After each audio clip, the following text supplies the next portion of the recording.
Today we'll continue to share, to discuss on the topic, the Buddha's teaching of the four reliances, or the fourfold reliance. As I said, it's a very, very important teaching, and not sufficiently known by Buddhists here. I think it needs to be emphasized, especially at this juncture of the development of Buddhism in Asia, especially. Let us remind ourselves, last week we started what this fourfold reliance is, or the fourfold reliances are. Yeah? You can remember? The first one is reliance on the Dharma, not the person. So, 依法不依人，學識呢句話啦，依法不依人。It's a very useful guide for us as Buddhists. Very, very practical teaching. The second one is reliance on the meaning and not the words, not the letters. Extremely important, you know. And it has a, you might say, even a modern ring. You know, you see this kind of emphasis not only in Buddhism, only in Buddha's teaching, but also in the terms of our understanding of actually any thought, whether religious or not. 中文叫乜嘢？依文，依義不依文。Okay， 依義不依文。個義 ，the artha, not the vyanjana. The first is the dharma, not the pukkala. Then the third one is reliance on the Nita Artha Sutra and not the Nayartha Sutra. That means reliance on the Buddha's teaching, discourses which are of drawn out meaning and not which are of meanings to be drawn out. In other words, teachings that are explicit and not teaching that are implicit. Okay? 呢個係咩咧？就叫依了義經要依了經，不依不了義經。經有分為了義不了義。It's also extremely important principle. I'm going to talk about it also. And then the last one is also extremely important for spiritual practice, and that is reliance on your knowledge and not on your perceptions. That is not a very good translation, but it's, you know, it can be translated in different ways. There is reliance on your jnana, yeah, and not on your vijnana. 中文叫咩啊？有冇人知道啊？就係依智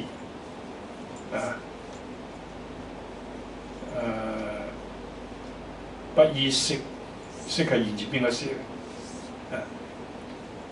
唔係依賴我哋嘅認識，一種直覺嘅認識，一種知覺而係咧依賴我哋嘅深入嘅如實嘅理解呢個字。So these are the four reliances. In fact, I might be speaking about it in China. I have been invited to give a talk at the World Buddhist Conference forum. I earlier decided not to go, so I didn't bother to reply to them. They sent me 3 letters, and then they sent through the office to remind me and ask another Buddhists to remind me, and I feel that they're very kind and very sincere, and finally I accepted it. But I had to go from the Renmin University when I'm going to be teaching there, and then fly to the venue. It's a huge forum, and there's so many people from all over the world. I usually don't like this kind of gatherings, and I only went once, and that I couldn't avoid that for various reasons. I went there, but other than that, I don't join them. In fact, just this month, just very recently, there was another big one organized by the Indian. Has it? I don't know, I forgot whether they have passed. That one also they have sent through various sources. Even the embassy, people are trying to track us down and say that they'll offer the ticket and all these things. Again, I didn't respond at all. I know the nature, and it's kind of somewhat political also. And but I also rejoice in at least in their, at least partially promoting Buddhism. There may be other agendas, but I think there are some also positive part of it. But I have avoided that. And I was just going to say that one topic that was in my mind is precisely on these 4 reliances. So at this time, I thought I'm going to talk about it in China. It's the right juncture, but it will not be. I want to restrict it to be a short talk, because it's a huge.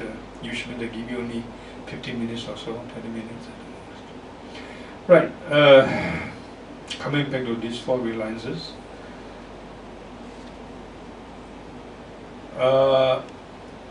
We saw the first one is very important to remind us that to understand how to be a Buddhist, how we should practice, how we should conduct ourselves as Buddhists, we must know what is Dharma.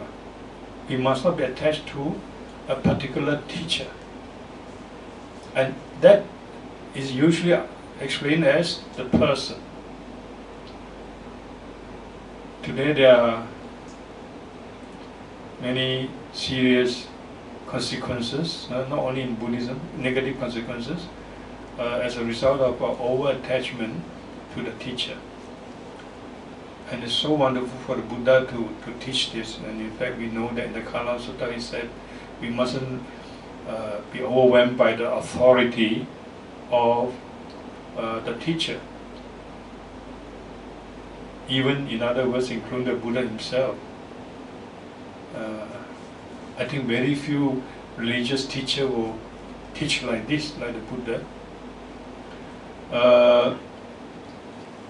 I was trying to give you some examples actually in America, this kind of thing happening. I was saying that in America, it's a highly advanced country, in different senses, technologically, financially, in terms of education level and so on. And they are supposed to be the mature leaders of the world. I'm not sure whether that's correct or not. If you look at it today, their president, how mature is their president? I don't want to comment on it. But the unfortunate thing is that we look up too much Asian Buddhists. That's why I'm provoked to have to say something on this. Otherwise, I would not like to comment negatively in the society. But Asian Buddhists are just overwhelmed by American values, and that is the heaven. They want to go there. Whatever they do, and try all means to just simply to be there and to be somebody, to establish themselves, and whatever they do, they learn their way. Even the way they speak, the way they make jokes, the way they enjoy the sense of humor. When they should realize that as Asian, as Chinese, as Buddhist, as the Indians, we have different sense of humor also, and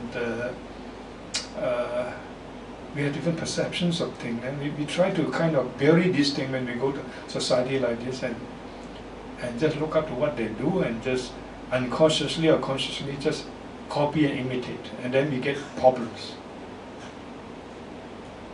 We get problems, we as I have explained to you, we transpose their problems into our problems. Everything becomes problematic. And this thing whatever you have experienced are not necessarily problems, just different way of looking at things, but then they become problems. Right? So anyway, I was trying to tell you some other examples, negative examples, besides what I've just said. That is, in the area of religious groups in America. And we have had, for instance, many years ago, there was a group, even now there are several groups, whose leader is militant, they arm themselves and they attack others, they kill others if you invade into their community. They live as isolated communities, and they've completely believe in the guru. That's the person, you see. And in one example, there's many years ago that really stuck in my mind. I think, let me see, more than 30 odd years ago. Nearly 40 years ago maybe, when I was still an undergraduate at that time, and I read about this news. There was a community, religious community, whose leader believed that he was God, and he had a large following of I think around 1,000 or more, and many of them are families. Imagine that, they are very highly civilized, educated, people from very good background, and they leave everything. They join the guru in the community with their children. The children also had no choice. The children couldn't understand anything. They just follow their parents, and then because the guru was taking drugs and having hallucination, and one day he believed that he was asked to go to heaven, and he convinced some of his followers. You see now, the so-called followers, who were they? They were engineers, they were doctors, and some of them were university lecturers, writers, highly intelligent people. I'm not talking about villagers, old folks in the villages. Yeah. Then some of the medical doctors who were members, they prepared the cyanide concoction, right? And the whole group committed suicide. It was a famous group suicide story. I think probably you can remember that. Yeah. That means parents taking their children and drank poison and committed suicide together with the master, because they fully rely on the teacher. So serious. And there are other cases, where the members are also highly intelligent and capable and clever, and they would defend their community, their guru, and then they are armed. They attack even the police and the armies who try to go into their camp. Crazy things like that happen where?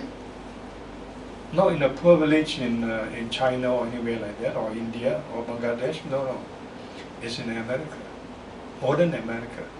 Today these things are still happening. So these are the serious negative consequences of extreme irrational reliance on a spiritual teacher. I believe that some of these members were sincere actually. Otherwise they wouldn't have sacrificed so much. And also it's not that they don't have brain, they can understand, but they understood accordingly as the teacher's thoughts. Well, even in the East, even in Hong Kong, I heard some years ago, I told you, some Buddhists are telling me, I don't care what I was trying to explain, this is not the Buddha's teaching, you should look at the teaching. He said, well, I don't care whether it's Buddha's teaching or not, my teacher teaches like that. Right? That's good enough. I follow my teacher. Well, it's fine if you want to follow your teacher, but if you profess that you are Buddhist, that is a contradiction. That's where I feel sad. I have no right to interfere in that person's particular personal faith in the teacher, you see.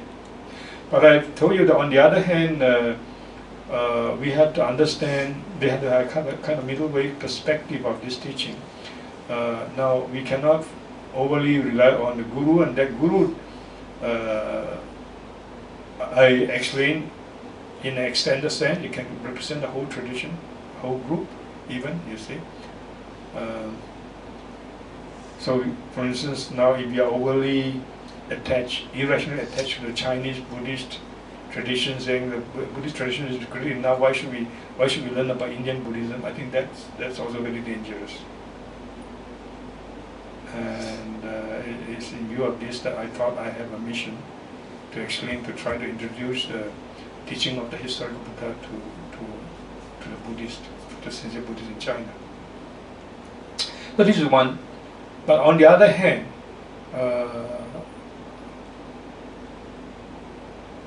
it's not to say that we should not rely on the teacher, actually, in each and every sense. In a healthy spiritual sense, we should also depend on the teacher. Because it's from the teacher that you learn about the Dhamma. That is provided the teacher has the Dhamma. Now the teacher need not be a perfect person, nobody is. But the criteria is sincerity. If the teacher is sincere, if the teacher understands the Dhamma, and he wants to share the Dhamma with you, then you must tune into him in order to learn from him. So it's a virtue, it's a encouragement in Buddhist teaching, even in the Theravada teaching, that you live in reliance on the teacher. 像依止一個老師啊，依止啊 ，that's also very very important. That you must tune into the teachers, to learn from him. You don't have to learn things that you don't agree, or maybe some negative aspect of the teacher, but there are enough positive things for you to learn. If you really want to learn those positive things, then you must tune into that, tune into the spiritual mentality of the teacher. So that's also equally important. Okay, now today especially I want to talk about the second and the third. The second one is reliance on the meaning and not the words, not the letters. And the third one is reliance on the explicit, ultimate teachings and not the implicit, relative teachings. Yeah. It is on the basis of these two that I say that my message is that the Chinese Buddhists must learn from Indian Buddhism. Well, likewise, the Indian Buddhists can be benefited from the Chinese Buddhist tradition also. So today, now the theme in the World Buddhist Forum is exchange. You see, in the sense of learning mutually among the different Buddhist traditions. It's a nice slogan. I don't know how it translates into actual action.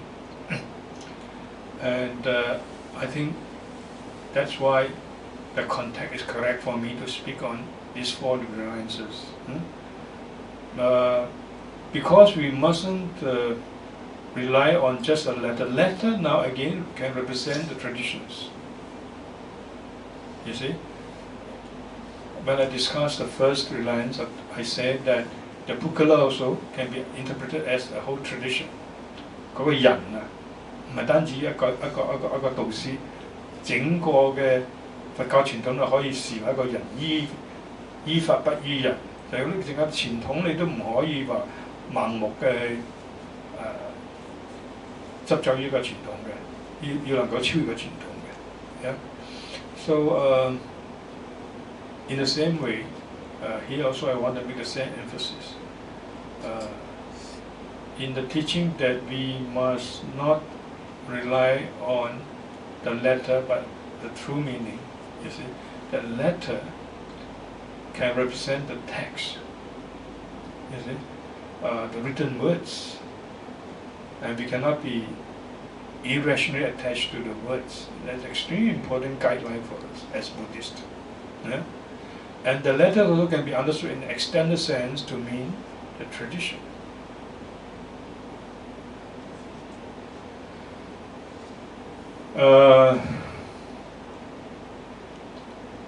There are some extreme rationalists among the Buddhists who say, for instance, that the Buddha spoke Pali and that anything that is not Pali is not Buddhism. And that's a good example of over-reliance on the letter. Because the Buddha-Dharma, certainly yes, you can find, I believe that you can find the true teaching of the Buddha in the Pali text. But then, you mustn't just be attached to the text just because it is written in Pali and thinking that Pali was the very language of the Buddha. I've said that we don't really know what the exact dialect of the Buddha was. Only thing we can be sure is that it must be a dialect that is very close to what we know as Pali, closely related. That much we can say. But exactly what kind of Prakriti it was, we don't really know.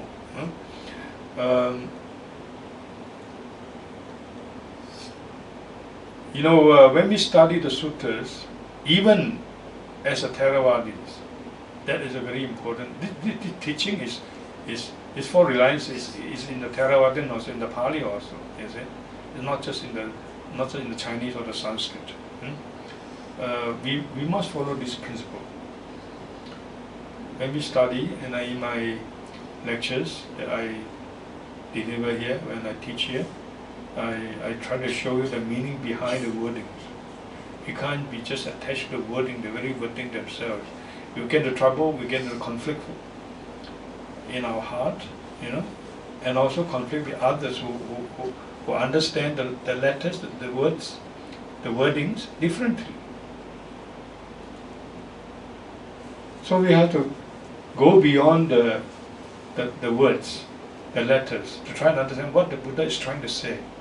What's the importance of these statements? And that also would mean the context of these words.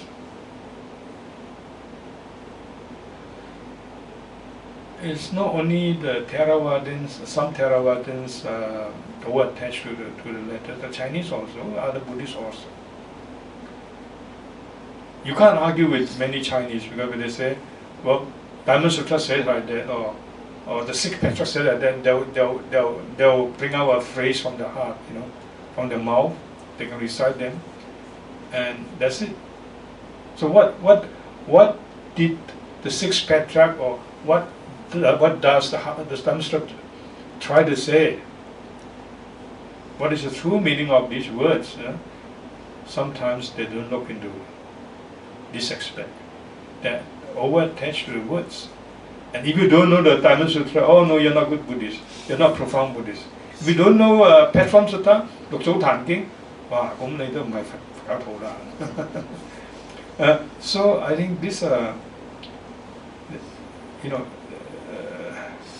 mistakes that we make, whether we belong to the Indian or the Chinese or the Thai or the Sinhalese communities, even the Sinhalese community, among them, some say that if you don't know Sinhalese, if you don't know Pali, then you don't know Buddhism. More serious thing is another big question as to whether Mahayana Buddhism is the true teaching of the Buddha or not. Now some will straight out reject Mahayana Buddha and say, no, this is not the Buddha Vachana, no, because they were not in Pali text. Because some certain terms do not occur in the Pali Sutras. Now you can't look at things as in a simplistic way as that.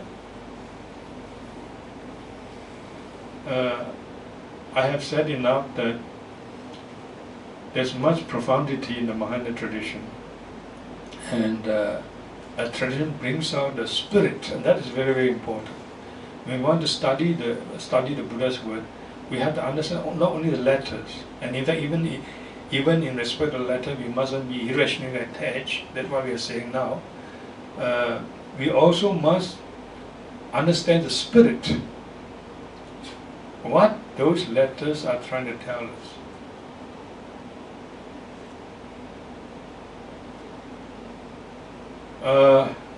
There are many things to be admired in the Theravada, in the Mahayana teaching. For instance, one is that they bring out the spirit of compassion, the spirit of compassion of the Buddha's teaching, and reminds us that to be a Buddhist doesn't mean that you know that you can recite the Pali sentences and the suttas, but you must look into the life of the Buddha. What is the Buddha trying to do? What was his mission? Why all these teachings? Why did he give up his princehood to be like a beggar and in search of truth? So when you look in his life and example, you understand his compassion. And what is the true nature of this compassion? Etc. etc. There's a lot to be learned. Now the Mahayanis must be given credit for bringing out the significance of the Buddha's compassion. That compassion certainly is also in early Buddhism, in the Pali text, and certainly in the life of the Buddha. Just that they were not, fully brought out for certain historical reasons. And the Theravadins have always been sometimes too literal-minded, at least many of them have been, and sometimes it may even be legalistic. I talked last week about the Vinaya, for instance. This is a good example. You can do this, you cannot do this, you cannot do that. The Vinaya statement states like this, and they begin to be like lawyers, and this is punishable, they are not punishable. What is the purpose of punishing in Buddhism, in the Vinaya, for instance? We have to first understand what is the spirit behind a certain training factor. Why did the Buddha institute the Vinaya rules at all? There are many things to understand. Now, the Mahayanis are much better in bringing out the spirit of the Buddha, not only compassion, but even in terms of Vinaya also. The Buddha himself said, for instance, that even we know, for instance, even in the Theravada teaching, talking about Vinaya, that in the Mahaparinibbana Sutanta, the Buddha said that those Kutta Anukuttaka rules, the Sikapatani, some of them can be relinquished. We cannot be too legalistic and say, just because certain rules have come to be written in the Vinaya text, then they must be literally followed. If not, you are not a good monk, not a good Buddhist. There are important principles. For instance, if you are a monk, you should not have a family, for instance, right? And a monk is one who doesn't have a family. He's a renounced state. Doesn't mean that he has to be a perfect monk, but at least he shouldn't have a family. He shouldn't join politics, for instance. Things like this, you see. He shouldn't tell lies about his spiritual attainment when he doesn't have them. In fact, he shouldn't even boast about them. and so on. Now these are the important the principal guides. Even these are guides, you see, in the training of monks in all traditions, including the Theravada. But there are so many other things that have become just a matter of sikapada, matter of training factors. And some of these training factors were instituted as a result of consideration of reaction from society. For example, not climbing up a tree has also become one rule that monks cannot climb up a tree because something happened in the past, and some monks climbed up the tree and they were seen by villagers and devotees, and they were criticized and so on, you see. So there are rules like that, that we have to understand the spirit, in other words. But in some Buddhist schools, certain sectors of the followers have become too legalistic. And they don't consider the question of the spirit, but letters are very, very important.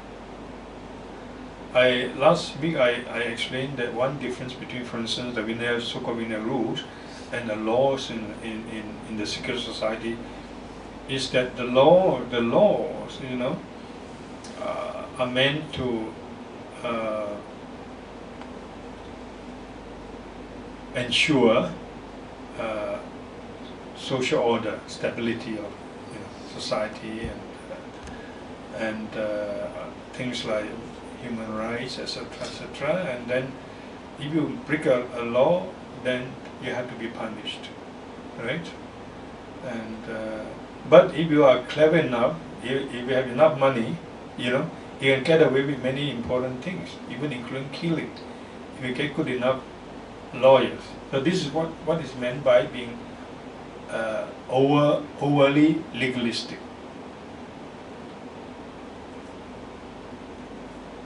The Vinaya rules are not meant in that sense. They are Vinaya. Vinaya means a guide. They guide you. And the purpose is not really to punish you. Of course, there are punishment. Certain disciplines are punishable. Most of them actually are not.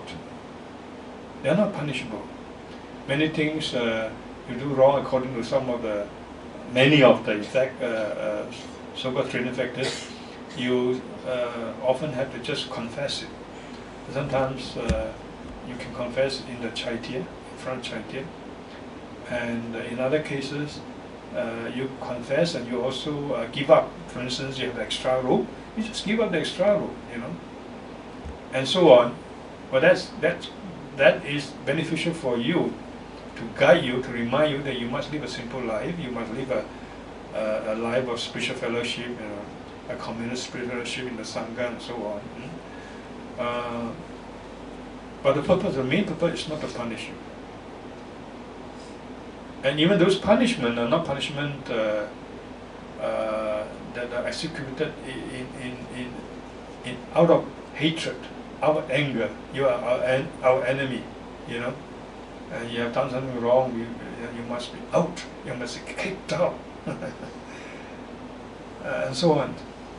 I laugh because I remember those words I heard actually in the Mahayana temple in America, in San Francisco, when they talk about kicking out a Vietnamese novice. I don't want to go into the details of it in a meeting. Those words are uttered by some of the American nuns, and we felt like wanted to kick him out, you know. But then at the same time they're talking about the Bodhisattva heart and compassion, and I felt a great contradiction there, you know. Anyway, I don't want to go into the details of that. So the Buddha has said in the Mahaparinibbana Sutta that the minor and lesser rules, if necessary, depending on circumstances, actually can be waived or can be modified. Now Ananda was taken to task by Kassapa and others, the orthodox, for not asking the Buddha exactly what these minor rules were. You know, so today we have a kind of a problem, at least for some Buddhist monks. So, to what extent, exactly what training factors, rules we can modify, we can give up in modern society, you know, thinking of the societal changes, you know, cultural development, you know, different time, different space now. There's no more 2,500 years ago, and no more in India. So surely many things that have been laid out, many rules have been laid out those days, were in consideration of society, of the time, of the cultural elements of the Indian villages and so on. So the Buddha definitely in his wisdom, he foresaw this. And he told Ananda that in fact some of the lesser and minor rules can be laid aside, can be modified. Yeah? But there were people, you can see that, you see even from the Buddha's time, there were different groups, different Buddhist teachers who held different views and who had different attitude, of different mentality. Kassapa was a very, you might say even a very rigid, very strict person, very legal-minded teacher.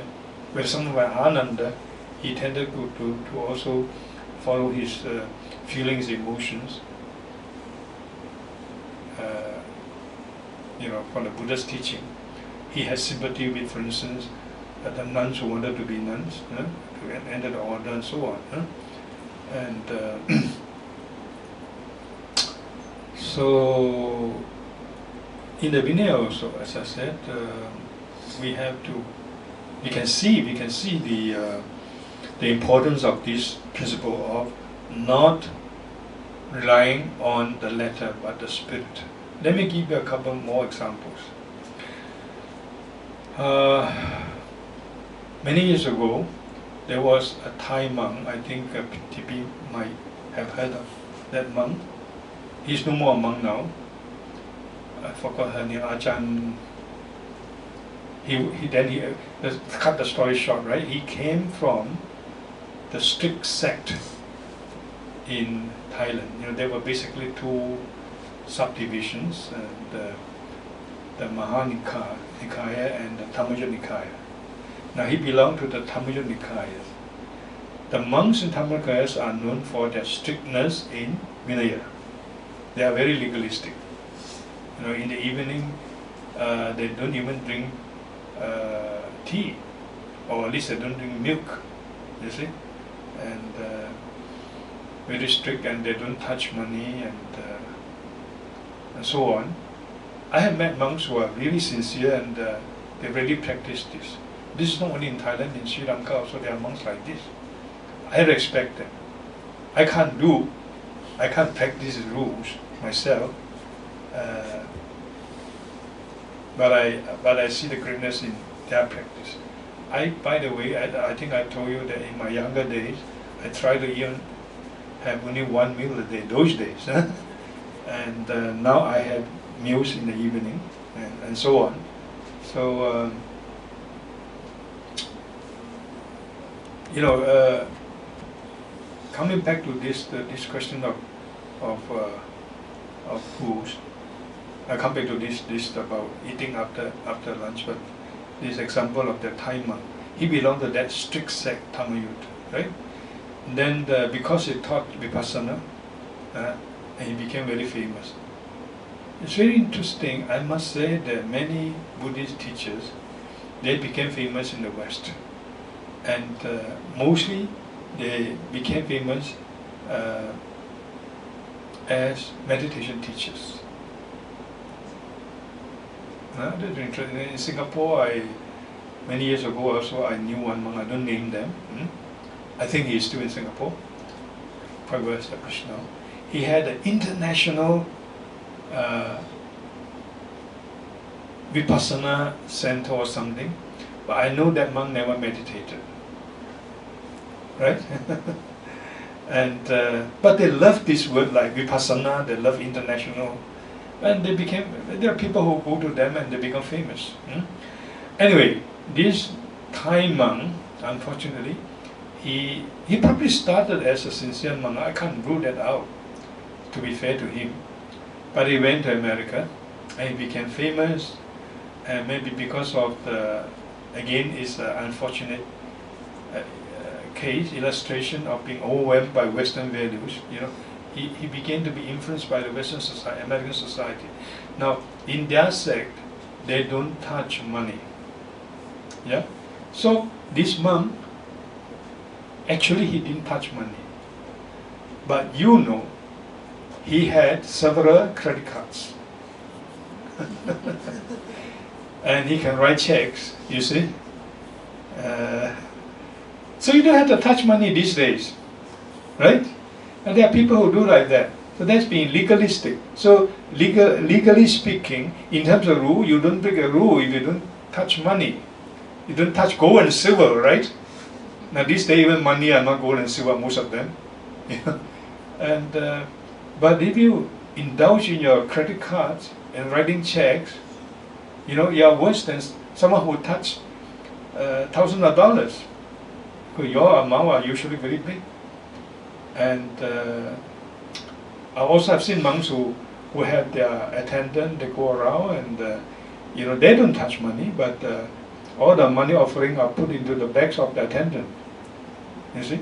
Of course, I have to be fair because some of the money is most probably to be used for the temple and for the religion, so we can't just judge by that, just to say that these people are hypocritical, but at least some, like the example of that Thai teacher, I think he unfortunately became very hypocritical. So outwardly, he came from the strict sect, he was a guru of meditation, very famous, and he didn't touch money, but he was using credit cards, it came to be known by others. And very serious thing, I don't want to give you details, I think you probably can get them. Apparently he used to go to the nightclubs in America, and of course he used credit cards. And he was caught also because you had to sign, right? Then when something happened, something serious happened, they traced it, they investigated him, they traced the signature, it was he who signed those credit cards.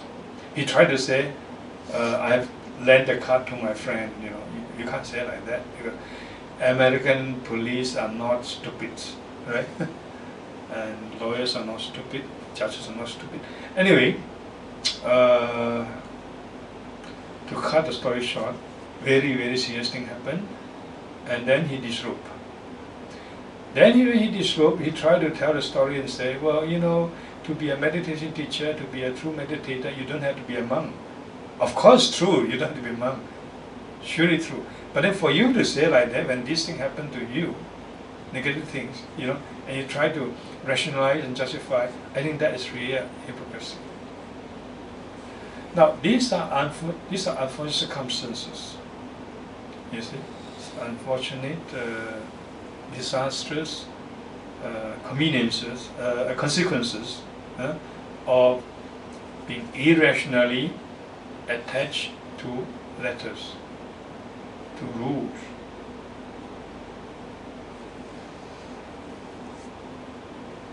I don't rationalize, I don't justify. I have to spend money because I do work, right? I believe that I'm trying to help other people. I'm trying to do something for Buddhism. But I wish that I were in the time of the Buddha. I wish that I didn't have to. So I don't rationalize and say that my way is to be an acceptable way these days. Our karmas are all different. We have to be born in this time, and I've come to a different understanding, for instance. But the point is that that example of that Thai monk, you see, is a clear case of the negative consequence of being attached to letters and not the spirit. Because surely the rule is meant to help us to live, to guide us to live a simple life, right? Of detachment. You know, the moment we have to think about money,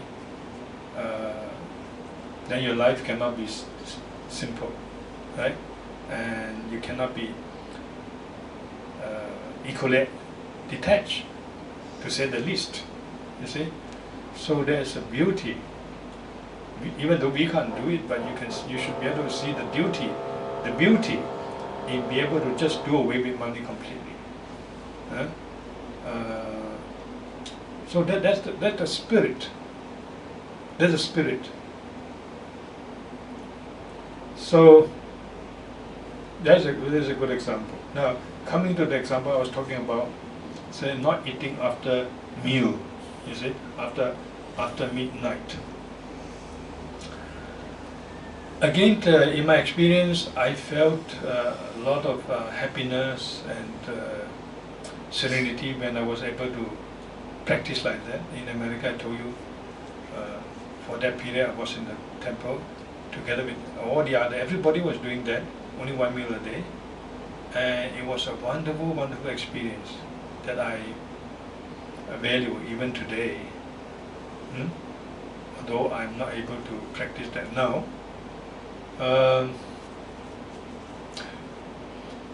But again, even with regard to this rule, we cannot be attached to the letter. We are under the spirit. Actually, the rule is not eating after 12 or after this and that, but actually it says vikala bhojana. Vikala bhojana means not eating at improper time. Vikala bhojana. If you sincerely believe that you eat less, for instance, in lunch, and then you eat something at night, I think that may be your way of understanding what is not eating at improper time, you see. We know that the Buddha did not give a rule like this. The monks cannot eat after 12 o'clock or after lunch. There was no rule like that. And in fact, I have told you that according to our understanding, which is evidenced in the Vinaya text of all traditions, whether it's Pali, Chinese, translations, or Sanskrit and so on, or even Tibetan, there was a period of 12 years when there was no Vinaya rules, not a single rule imposed by the Buddha. There was no need for rules, so you can understand the meaning of the Vinaya rules.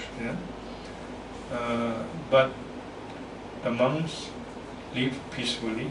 They were inspired by the Buddha. But later on, when problems begin to arise seriously, there need to be certain rules to regulate them. So the very development of Vinaya rule is actually an indication of the beginning of decline already of the Sangha.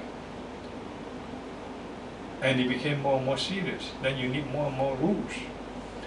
But when you have rules, you can always break the rules. You can justify that to the example of the monk who used credit cards and even go to the nightclub. You just sign a card, thinking that nobody would know. You see? This is unfortunate.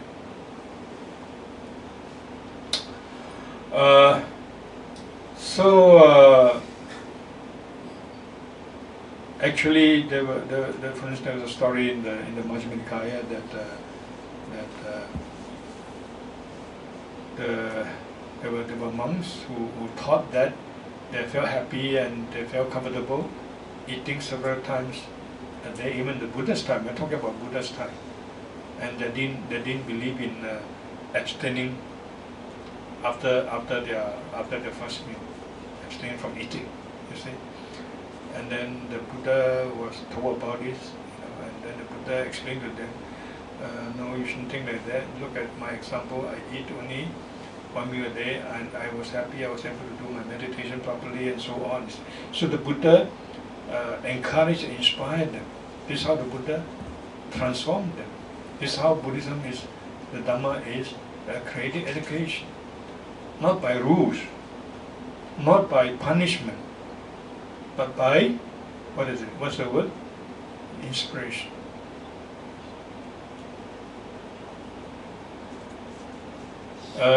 So the monks were inspired and they decided to follow the example of the Buddha. And then there was another story which goes that so the monks went out for Buddha-Dharma to ask for food from the laity in the evening when it was getting dark, and the shadow cast by a monk doing like that frightened a pregnant woman, and a woman miscarried, and it was related to the Buddha, and the Buddha advised, no, from now on you people should not go out in the evening and beg for food, you know. So there's a reason for a rule like not eating at improper time, to simplify your life, to learn to be more detached. You know, when you have a meal at night, like we do now, you can see that life cannot be so simple. Even now we try to follow a simple way, and we try not to bother too much about, you know, what kind of food I'm going to eat tonight, and you know what kind of taste I'm going to enjoy. Then you have to buy food, you have to have a kitchen, you have to have a cook, and then to buy you have to have money, you know, and then you have to store your food, you have to have a fridge, and things become more and more complicated. So there's great wisdom, but at least in simplifying it, not to think too much, but yeah, if you need to eat something, and so on. So you can see these are examples of not being, not relying on just the letter. It's more important to rely on the spirit or the meaning. That said, though, I want to point out that there is a definite relationship between the so-called letter and spirit. We can't just keep on saying that, oh, it's a letter that is important, not the spirit. The spirit that is important, the meaning that is important, not the letter. And then we just simply neglect the letter. That is also another extreme. And unfortunately, actually the extreme you can see in some Mahayana movement. They say, now I praise them, I've just praised them today also, for their bringing out the spirit of the words of the Buddha. But at least I think some of the members in the Mahayana tradition talk too much about developing the spirit. You have to know that it must be a spirit developed on the basis of the letter, of the words. Otherwise, it will be just a spirit of something different. If the letters are not the words of the Buddha. So there is a really necessary relationship between the words or the letters and the spirit. That's why I propose that actually those who are concerned with the literal expressions of the Buddha, and those who are sincerely concerned with bringing out the spirit, they should learn from each other. And some sections of the Mahayanis have to learn from the Theravadan. The Theravadan must also learn from the Mahayanis in trying to understand the spirit of the Buddha. I was going to talk about the third one. I think we have spent too much time now. I think we will leave the third one for next week. Sadhu, sadhu.